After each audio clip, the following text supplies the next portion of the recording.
Good morning sir. ആരാ? ചിദംബരനാ. അധ്യാപകന്റെ ഇന്റർവ്യൂവിന് വന്നതാ. ഏതുവരെ പഠിച്ചു? BA. അനിയ ചിദംബരം, അതൊരു ചെറിയ കുഗ്രാമമാണ്. പേര് ഈശ്വരൻ കോവിൽ. അവിടെയുള്ള പള്ളിക്കൂടത്തിലേക്ക് ഒരു അധ്യാപകന് ആവശ്യമുണ്ട്. നിന്റെ രൂപവും ഈ വേഷവും കണ്ടാൽ നീ ആ ജോലിക്ക് പറ്റുമെന്ന് എനിക്ക് തോന്നുന്നില്ല. ശമ്പളവും തീരെ കുറവാ, 650 രൂപ. നിന്നേക്കാൾ കഷ്ടപ്പെടുന്ന ഒരുപാട് പേരുണ്ട്. അവർക്ക് ഈ ജോലി കിട്ടിയ ഉപകാരമായിരിക്കും. നിനക്ക് പോവാം. സാർ, ഞാനും കഷ്ടപ്പെടുന്ന കുടുംബത്തിലെ തന്നെയാ. സ്വത്ത് പണം എന്ന് പറയാൻ ഒന്നുമില്ല, വയസ്സായ അമ്മയല്ലാതെ. ഉണ്ടായിരുന്ന സ്ഥലം വിറ്റിട്ടാ അനിയത്തിമാരുടെ കല്യാണം നടത്തിയത്. കൂടുതൽ പഠിക്കണമെന്ന് ആഗ്രഹം ഉണ്ടായിരുന്നു. കഴിവില്ലാത്തതുകൊണ്ട് ബിയോട് നിർത്തി. ഈ സ്ഥിതിയിൽ ആ ജോലി എനിക്ക് തന്നെ തരണം സാർ. സത്യം പറയാലോ, ആ ജോലിക്ക് എന്നെപ്പോലെ പറ്റിയൊരു വേറെ ഇല്ല സാർ. എൻ്റെ അമ്മ പട്ടിണി കിടന്ന് വളർത്തിയ എന്നെ ആളാക്കിയത്. അങ്ങനെയാണെങ്കിൽ നീ 2 എഗ്രിമെന്റിൽ കയ്യൊപ്പിടണം. 650 രൂപ ശമ്പളത്തിൽ കുറഞ്ഞത് 6 മാസമെങ്കിലും ആ പള്ളിക്കൂടത്തിൽ അധ്യാപകനായി ജോലി ചെയ്യാമെന്നുള്ളത് ഒന്ന്. പിന്നെ ആ പള്ളിക്കൂടത്തിനോട് ബന്ധപ്പെട്ട ഒരു വീടുണ്ട്. അവിടുത്തെ കാര്യങ്ങൾ നോക്കി നൈറ്റ് വാച്ച്മാനായി 150 രൂപ ശമ്പളത്തിൽ ഇക്കാലമത്രയും ജോലി ചെയ്തോളാമെന്നുള്ളത് മറ്റൊന്ന്. എങ്ങനെയാ, സമ്മതാ? ഞാൻ റെഡി സാർ. താമസിക്കാൻ സ്ഥലം കൂടി കിട്ടുകയെന്ന് വെച്ചാൽ അത് ഞാൻ ചെയ്ത് ഭാഗ്യം. ഇതെന്താടോ ഈ കുന്ത മോന്ത കൊണ്ടുവന്നെ? മാറ്റോ. Sorry sir, sorry.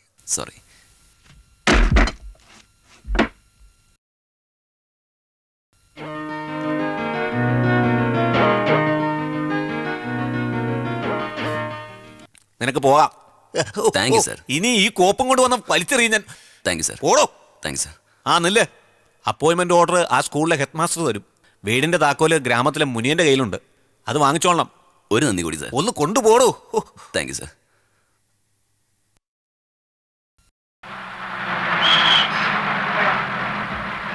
നമ്മുടെ സ്കൂളിൽ പുതിയ സാറ് വന്നേ. നമ്മുടെ സ്കൂളിൽ പുതിയ സാറ് വന്നേ. നമ്മുടെ സ്കൂളിൽ പുതിയ സാറ് വന്നേ. നമ്മുടെ സ്കൂളിൽ പുതിയ സാറ് വന്നേ. എടാ നമ്മുടെ സ്കൂളിൽ പുതിയ സാറ് വന്നു. എടാ നമ്മളിതേ പുതിയ സാറാ വന്നിരിക്കണ. കൊടയൊക്കെ കുത്തിക്കൊണ്ടാണ് വരുന്നത്. നല്ല ഭംഗിയുണ്ടല്ലേ. നല്ല പൊക്കമൊക്കെ ഉണ്ട്. മിണ്ടല്ലടാ നോക്കട്ടെ. സ്ട്രോങ് ആയിട്ട് ഒന്ന് ഞാൻ നോക്കട്ടെ. ഒരാഴ്ച മുമ്പ് തന്നെ പുതുതായ ഒരു അധ്യാപകൻ സ്കൂളിലേക്ക് വരുന്ന വിവരം നാട്ടിലൊക്കെ പാട്ടാണ്. വയസ്സായി പെൻഷൻ പറ്റാറായ ഒരു തൈക്കിളവനാണ് മുമ്പിൽ വന്ന് നിൽക്കാൻ പോണെന്നാണ് ഞങ്ങൾ ഇതുവരെ വിചാരിച്ചത്.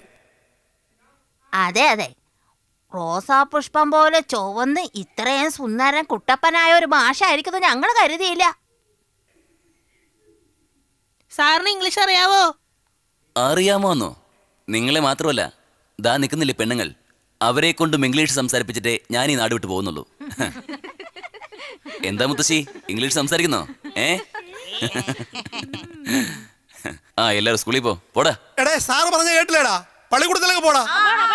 എല്ലാരും പോടാ. സാർ നേരെ പള്ളിക്കൂടത്തിലേക്കാണോ പോകുന്നത്? ആദ്യം താമസിക്കുന്ന സ്ഥലം ഒന്ന് കാണണം. തിരക്കിട്ട് വന്നതല്ലേ. മുഷിഞ്ഞ ഡ്രസ്സെല്ലാം എടുത്തിട്ട് വന്നതാ. അതെല്ലാം ഒന്ന് അലക്കി വൃത്തിയായി ഒന്ന് കുളിച്ചിട്ട് അമ്മയ്ക്കൊരു എഴുത്തും പോസ്റ്റ് ചെയ്തിട്ട് നാളെ ജോലിക്ക് കയറാന്ന് വിചാരിക്കുന്നത്. അതെ, നാളെ നിറഞ്ഞ പൗർണമിയാ. ഏത് ജോലി ആരംഭിക്കാനും പറ്റിയ ദിവസമാ. ഇവിടെ മുനീൻ എന്ന് പറഞ്ഞൊരു അൽക്കാരനുണ്ടല്ലോ, അയാളുടെ വീട് എവിടെയാ?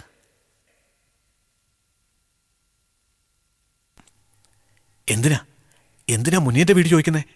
അയാളുടെ വീട്ടിലാ ഞാൻ താമസിക്കാൻ പോകുന്ന വീടിന്റെ താക്കോലിരിക്കുന്നത്.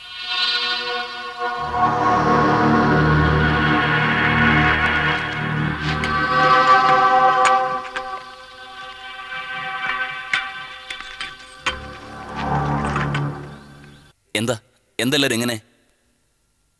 അവർക്കെന്താ പറ്റിയേ? ധൃതി പിടിച്ച് പോയല്ലോ. അത് ഒന്നുമില്ല സാർ. ഒന്നുമില്ലെന്ന് പറഞ്ഞാൽ എങ്ങനെയാ? എന്തെങ്കിലും കാരണം കാണും. അതൊന്നുമില്ല സാർ. അവനോട് പോയി ചോദിക്കും. ആരോട് ചോദിക്കാൻ? ആ മുനിയന്റെ അടുത്ത്. എന്ത് ചോദിക്കണമെന്നാ? അയ്യോ ദേവിയത്, ഇവിടെ നിന്ന് പോ സാർ. ആ മുനിയൻ എവിടെയാന്ന് ആദ്യം പറയേ. ഇവിടുന്ന് നേരെ 2 കിലോമീറ്റർ പോയാൽ മതി. ഈ വീട്ടിലാരുമില്ലേ? അല്ല, ആരെ വിളിച്ചു നോക്കുന്നേ? മുനിയില്ലേ ഇവിടെ?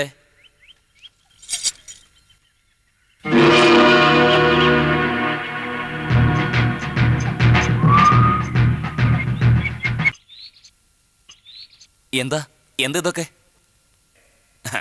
അവിടെയാണെങ്കിൽ മുനിയന്റെ പേര് പറഞ്ഞപ്പോഴേ എല്ലാവർക്കും ബാധ കയറിയ പോലെ, ഇവിടെയാണെങ്കിൽ ഇങ്ങനെയും. സത്യം പറ. സത്യമായിട്ടും പറയാ, എനിക്കൊന്നും അറിയില്ല സാറേ. ചാവി അടിച്ച് കൈവിട് സാറേ. അപ്പൊ നീ പറയില്ല? സാറേ ഞാൻ പറഞ്ഞില്ലേ എനിക്കൊന്നും അറിയില്ലാന്ന്. ആ വീട് എവിടെയാണെന്നെങ്കിലും പറഞ്ഞു തൊലക്കേ. ഇവിടെ നിന്ന് 2 കിലോമീറ്റർ അകലെയാണ് സാർ.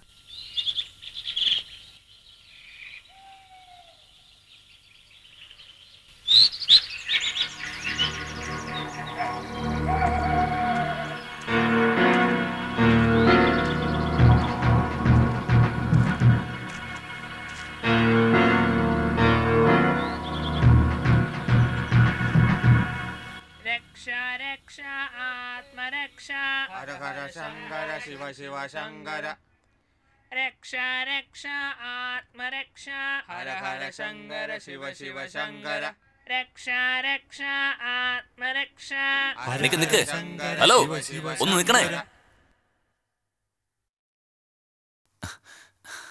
ഞാൻ ഈ നാട്ടിൽ ആദ്യമായിട്ടാ ഇന്നാ വന്നത്. വാച്ച്മാനായിട്ട് രാത്രിയിലെ ആ ബംഗ്ലാവിൽ നിൽക്കാനാ പറഞ്ഞത്. കാണുന്നവരും എന്തെങ്കിലും ചോദിക്കാന്ന് കരുതുന്നവരും ഒന്നും പറയാതെ ഒഴിഞ്ഞു മാറാ. മനസ്സിനൊരു സമാധാനമില്ല. നിങ്ങളെങ്കിലും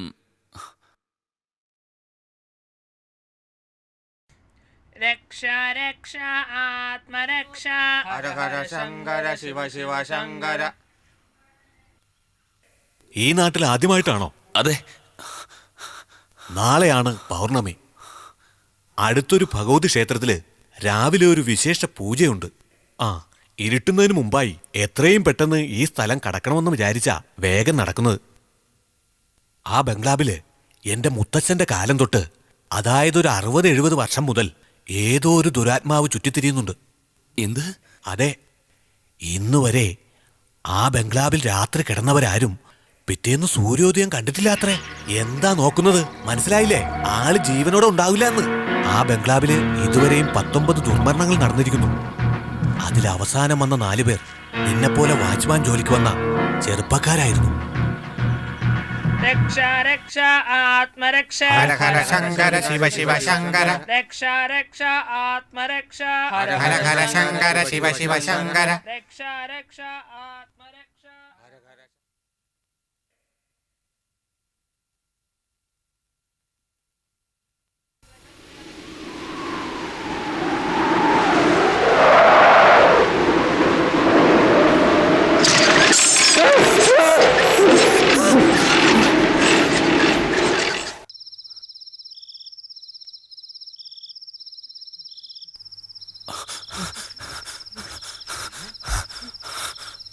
ഇതെന്താ സാർ, എന്തെങ്കിലും കണ്ട് പേടിച്ചോ? രാത്രി എന്തിനാ ഇങ്ങനെ കിടന്ന് ഓടുന്നത്? നിങ്ങൾക്കെങ്കിലും കാര്യം പറയാറുന്നില്ലേ? ഈ പ്രായത്തിലും ഞാൻ എൻ്റെ അമ്മയുടെ കൂടെ ഉറങ്ങാറുള്ളൂ. അമ്മയുടെ സാരത്തുമ്പ് പിടിച്ച് എണീക്കാറുള്ളൂ. ഒറ്റയ്ക്ക് ഇടുന്ന ശീലമില്ല. എനിക്ക് 150 രൂപയുടെ വാച്ച്മാൻ ഉദ്യോഗം വേണ്ട. 650 രൂപയുടെ അധ്യാപക പണി മതി. കോടിക്കണക്കിന് രൂപ തരാമെന്ന് പറഞ്ഞാലും ആ വീടിന് കാവൽ കിടക്കാൻ എന്നെ കിട്ടില്ല. ഇങ്ങോട്ട് നോക്ക്. ദയവ് ചെയ്ത് ഇന്നൊരു രാത്രി ഞാനിവിടെ കിടന്നോട്ടെ. എന്താ സാർ ഇത്? ഉള്ളിൽ ബെഞ്ച് കിടപ്പുണ്ട്, പോയി കിടന്ന് ഉറങ്ങിക്കോളൂ. വളരെ ഉപകാരം. പിന്നൊരു കുഴപ്പമെന്ന് വെച്ചാ നല്ല കൊതുകും മൂട്ടയുണ്ട്, ഇത്തിരി സഹിക്കേണ്ടി വരും. അതൊന്നും കുഴപ്പമില്ല.